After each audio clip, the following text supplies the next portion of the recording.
Isang mabilis na naging tema sa Media Day ng Sixers para sa 2024 ay ang katotohanan na ang team ay medyo may edad na. Nang tinanong si Paul George tungkol sa edad nila, kasama sina Kyle Lowry, Reggie Jackson at iba pang mga bagong miyembro ng roster, agad na pabiro niyang pinutol ang tanong, "Matanda na kami, gets ko na." Hindi naman siya mali.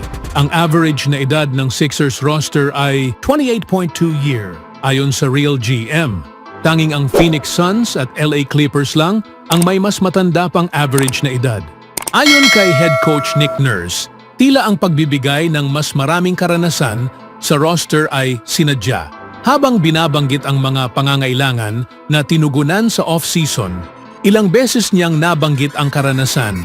Patuloy lang naming nilalagay ang mga bagay na kailangan namin: backup center, karanasan, depth, wings, at talagang magagaling na player, sabi ni Nick. Nakakatawa naman na sa wakas, ang magagaling na player ay bahagi na ng listahan ng mga pangangailangan ng Sixers. Napakarami ng mga veterano sa roster na si Tyrese Maxey ay nagbigay ng antas ng kanilang karanasan. Si Reggie Jackson at Eric Gordon, hindi sila matanda. Pero si Kyle Lowry, matanda na, sabi ni Maxey. Sila hindi lang veterano, pero sila ay mga seasoned vets. Si RJ ay nasa championship team na, si EG ay napakalapit, si Kyle Lowry ang nag-lead ng isang championship team. Tila nagbibiro si Maxey tungkol sa edad niya, sinasabing, "Tumatanda na ako, honestly. Ako'y 23 taong gulang na, kaya parang matanda na ako, di ba?" Ibinahagi niya na tinawag siya ni Jared McCain na vet at OG at agad niya itong itinama. Sa seryosong usapan, tila naniniwala ang team na magagamit nila ang karanasang ito kapag umabot na sila sa mga mahalagang laro sa huling bahagi ng season. "We got a good mix of veterans and young guys," sabi ni Lowry na sinang-ayunan ng ilan pang players. "I think we all have aged well," sabi ni George. "Pakiramdam ko bata pa rin ako at kaya ko pa rin maglaro sa mataas na antas." Ipinaliwanag din ni George na habang magiging kapaki-pakinabang ang kanilang karanasan sa mga crucial moments, ang kabataan ng team ay kailangan ding mag-ambag. Ang kagandahan nito ay may mga kabataan tulad nina Kelly Oubre Jr., Caleb Martin at Tyrese. "Kailangan mo ang mga engine na iyon, kailangan mo ang mga batang binti," dagdag ni George. Tila inaasahan ni George na ang team nila ay ang Goldilocks ng roster construction, eksaktong balanse ng edad at kabataan. Hindi ka pwedeng sobrang matanda o sobrang bata. Sa tingin ko, nasa tamang gitna kami para makipagkompetensya para sa isang championship. Mahalagang tandaan na hindi lang basta mga veterano ang nasa roster, may dalawang dating kampyon sa Lowry at Jackson. At marami pang malalim na playoff runs sa locker room, gaya ng sinabi ni Maxey.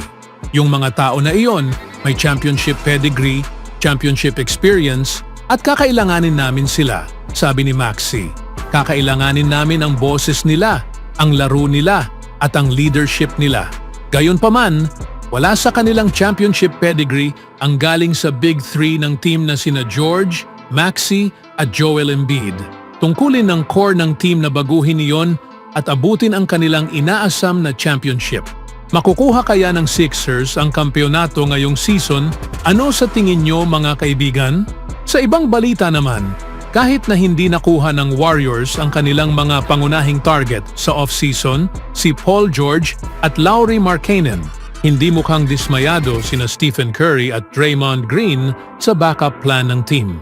Ang mga hakbang na ginawa ng front office ng Golden State, pagtanggap ng mga veteranong sina Kyle Anderson, Buddy Hield at DeAnthony Melton ay nagpapaalala sa mga galaw noong summer ng 2021.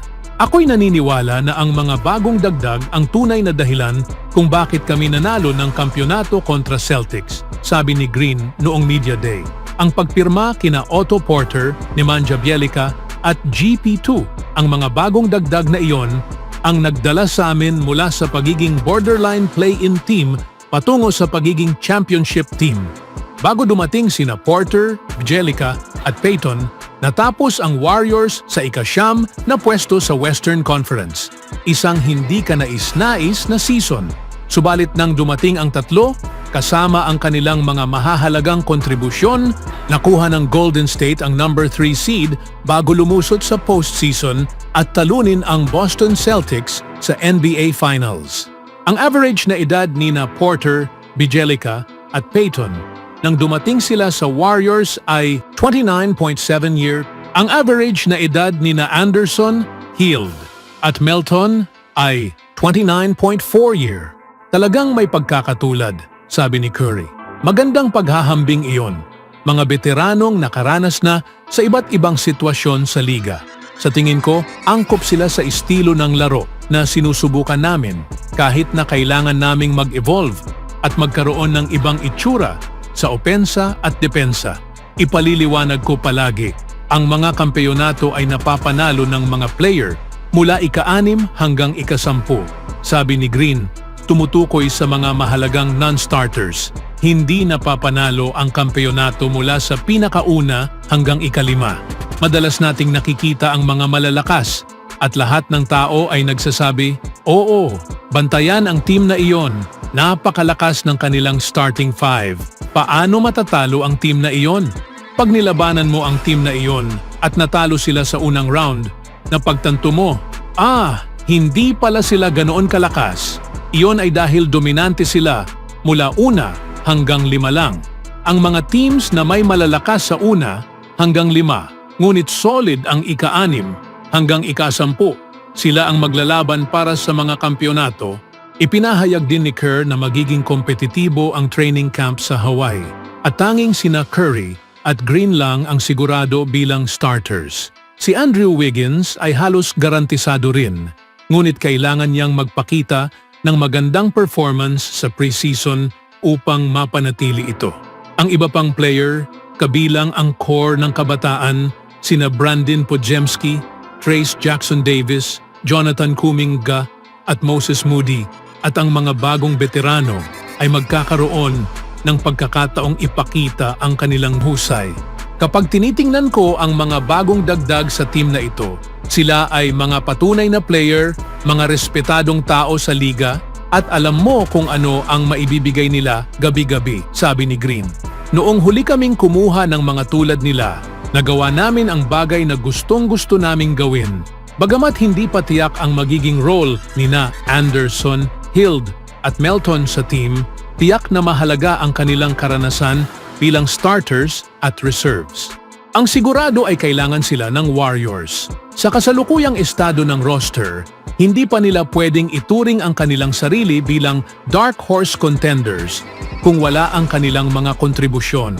Bagamat hindi nakapagdagdag ng isang all-star ngayong summer, nagdala ang Warriors ng mga role players. Matapos hindi makapasok sa playoffs noong nakaraang season, maaaring mas mahusay ang Warriors ngayong taon, pero malayo pa rin sila sa pagiging championship contender.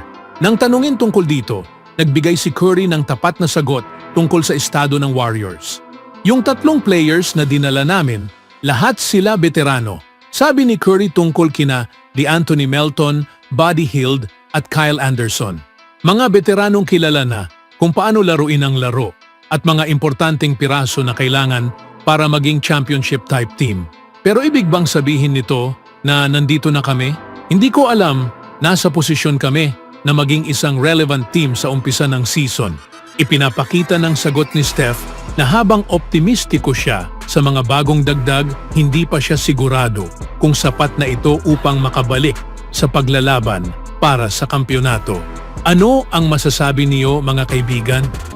Always do it on my own, so I gotta get through it. And the only thing I know is to love what I'm doing. Never give up, never slow, till I finally prove it. Never listen to the no's, I just wanna keep moving. Keep my head up when I act, head up, that's a fact.